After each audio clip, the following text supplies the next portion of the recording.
ओम नमः शिवाय, जय महाकाल। आप सबको पता है कि कल है प्रदोष का बहुत ही प्यारा सा दिन और आज के टाइम पे सभी लोग बहुत ज़्यादा बीमार रहते हैं। भैया हमारा सारा पैसा डॉक्टर लेते हैं, हमारी बीमारी ख़त्म ही नहीं हो पा रही है। तो ये वीडियो आपके लिए है। पूज्य गुरु जी की कथा से सुन के बहुत अच्छे से आपको बताऊँगा। बस इस पेड़ के नीचे जाना, थोड़ा सा पानी पी लेना और आपकी जो भी बीमारियाँ होंगी ना धीरे धीरे करके ख़त्म ज़रूर होंगी। ठीक है, कैसे करना है इन सभी उपाय को बहुत ही प्यार से बताऊँगा। लेकिन सबसे पहले आपको बता दूँ, इस पूरी वीडियो में हम लोग 4 बहुत ही प्यारे से उपाय की बात करेंगे जो कि आपको करने होंगे। ठीक है, चलो एक एक उपाय की तरफ हम लोग बढ़ते हैं। सबसे पहला उपाय होगा आपकी बीमारी के लिए, है ना। अगर आप बहुत दिनों से मेडिसिन खा रहे हो, दवा खा रहे हो, दर्द से परेशान हो ना, तो इस उपाय को करना। स्क्रीन पर क्या दिख रहा है, यहाँ पर आपको एक पीपल का पेड़ दिख रहा है ना। क्या करोगे, एक तांबे का लोटा लेना, उसमें कुछ भी डालने की जरूरत नहीं है। एक नॉर्मल सा तांबे का लोटा जो आपके घर में होता है वही ले लेना। और आपको क्या करना है, सबसे पहले पहुंच जाना पीपल पेड़ के नीचे सुबह 10 बजे से पहले। कब जाओगे, सुबह 10 बजे से पहले उस पीपल पेड़ के नीचे तांबे के लोटे को लेके जाना, जल अपने घर से भरना। ठीक है, पहुंच गए। पहुंचने के बाद पीपल पेड़ के नीचे एक घी का दिया, कौन सा लगाओगे, घी का दिया, गोल बत्ती का, लंबी बत्ती का दिया नहीं लगाना, घी का दिया गोल बत्ती का लगाना।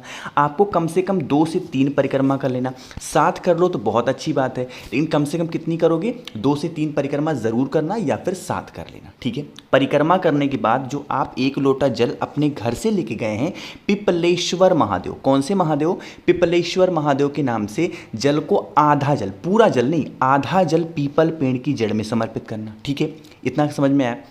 अब जो आधा जल आपके कलश में बचा हुआ है ना, उसको लेके चले जाना महादेव के शिवलिंग के पास। घर पे करना चाहो घर पे करो, मंदिर में करना चाहो मंदिर में करो। ठीक है, पहुंच गए।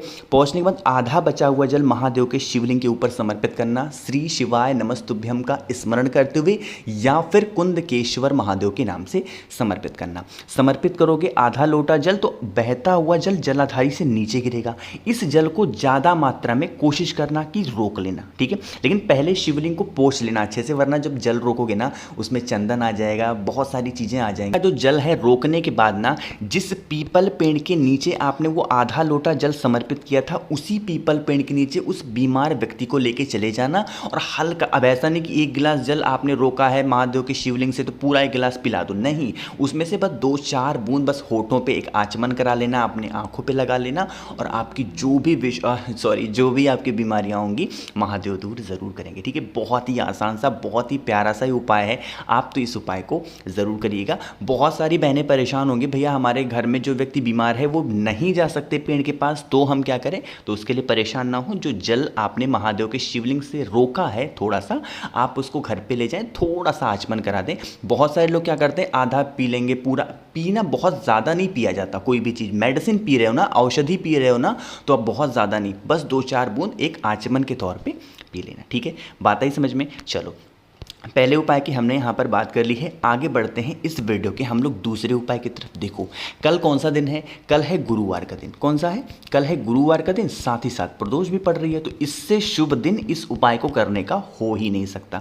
कहोगे भैया इससे फ़ायदा क्या है। देखो, अगर आपके जीवन में कोई बहुत ज़्यादा कोई संकट आता है, जैसे कुछ लोग कहते नहीं हमारे पास, हमारे ऊपर मंगल की छाया हो रही है, शनि की काया, ऐसा बोलते हैं ना, तो अगर आपको कोई ग्रह बहुत ज़्यादा परेशान करे, उसकी वजह से आप हमेशा परेशान रहते हो, आपको स्क्रीन पर दिख रहा होगा चने की दाल। ये क्या है, ये है चने की दाल। बहुत ज़्यादा नहीं लेना, बस छोटी सी कटोरी हो उसमें चने की दाल लेना और उस चने की दाल के ऊपर एक गुड़ रख लेना। गुड़ छोटा सा मत रखना, थोड़ा सा गुड़ बड़ा रखना। ठीक, अब यहाँ पर आपके पास 2 ऑप्शन है। पहला ऑप्शन तो आपके पास ये है कि आपके घर के आसपास कोई गौ माता आती हो, कोई गाय आती हो, आप उनको खिला देना। ठीक है, उस चने की दाल को गुड़ के साथ खिला देना गुरुवार के दिन। पहला काम तो ये। अब अगर मान लेते हैं आपके घर में उसी टाइम पे कोई ब्राह्मण आ जाते हैं, कोई पंडित जी आ जाते हैं, तो उसी चने की दाल को गुड़ के साथ किसी भी ब्राह्मण को भी अगर आप देते हैं तो उसका भी पुण्य सेम ही मिलता है, वैसे का वैसा ही मिलता है जो आप गौ माता को खिलाएंगे। ठीक है, दोनों में से कोई भाई एक काम आप कर सकते हैं। बात आई समझ में। तो गुरुवार की प्रदोष पड़ रही है, इससे सुंदर दिन, इससे अच्छा दिन इस उपाय को करने का हो ही नहीं सकता, तो ज़रूर करिएगा। बात आई समझ में। चलो, 2 उपाय की हमने बात की जो बहुत ज़्यादा आसान थे। चलो आगे बढ़ते हैं इस वीडियो के हम लोग तीसरे उपाय की तरफ, और वो तीसरा उपाय भी आपको किससे करना होगा, गुड़ से, और कुछ चीज़ें और लेनी है। लेकिन कैसे करना है उससे पहले वीडियो को कर दीजिए लाइक।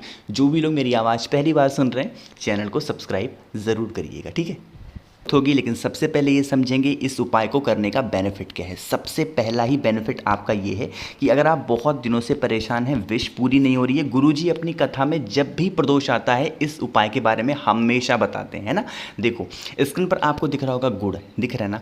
बस आपको छोटा सा गुड़ का टुकड़ा लेना, बहुत ज़्यादा नहीं, छोटा सा गुड़ का टुकड़ा लेना, ले लिया, आगे बढ़ें। फिर आपको एक चुटकी लेना होगा मूंग, जो हरा मूंग आता है खड़ा वाला, वही। बहुत सारे लोग दाल ले लेते हैं, हमें इस उपाय के लिए दाल नहीं चाहिए, हमें इस तरीके से जो हरा मूंग होता है खड़ा वाला वो लेना, ठीक है। आगे बढ़ें। फिर आपको ज़रूरत होगी इस तरीके से शमी के पत्तों की। यहीं पे जैसे ही शमी पत्र का नाम आता है, बहुत सारी बहनें, बहुत सारे भाई मेरे परेशान रहते हैं, भैया हमारे पास नहीं है। तो अगर आपके पास शमी का पत्र नहीं है तो कोई भाई एक चावल का दाना खड़ा टूटा हुआ ना हो वो ले सकते हैं, ठीक है। लेकिन अगर आपके पास शमी के पत्ते हैं तो एक शमी का पत्ता ले लीजिएगा, ठीक है। चलो आगे बढ़ते हैं। फिर आपको लेना होगा थोड़ा सा लाल चंदन, बहुत ज़्यादा नहीं, हल्का सा लाल चंदन पाउडर के फॉर्म में जो होता है वो लेना। उसके बाद आपको लेना होगा एक बहुत ही प्यारी सी, जो कहीं से कटा पिटा हुआ बिल्कुल भी नहीं होना चाहिए, वो बेलपत्र लेना। इन सभी चीज़ों को क्या करेंगे, एक तांबे का लोटा लेना, इसमें आपको सबसे पहले अपने घर से जल भरना है। जितनी चीज़ें मैंने आपको बताई हैं, दिखाई हैं, जितनी क्वांटिटी बताई है वह आपको इस कलश के अंदर, जल के अंदर डाल देना है, ठीक है। उसके बाद इस कलश को लेके पहुंच जाना महादेव के शिवलिंग के पास। आपको जाना होगा प्रदोष के दिन, प्रदोष काल में। हर किसी दिन नहीं कर सकते इस उपाय को, सुबह नहीं कर सकते, आपको शाम के टाइम पे प्रदोष काल में पहुंचना होगा महादेव के शिवलिंग के पास, ठीक है। पहुंचना, फेस रखना कहाँ पे, उत्तर दिशा यानी कि नॉर्थ डायरेक्शन, ठीक। पूरा का पूरा जल महादेव के शिवलिंग के ऊपर श्री शिवाय नमस्तुभ्यम का स्मरण करते हुए समर्पित करना।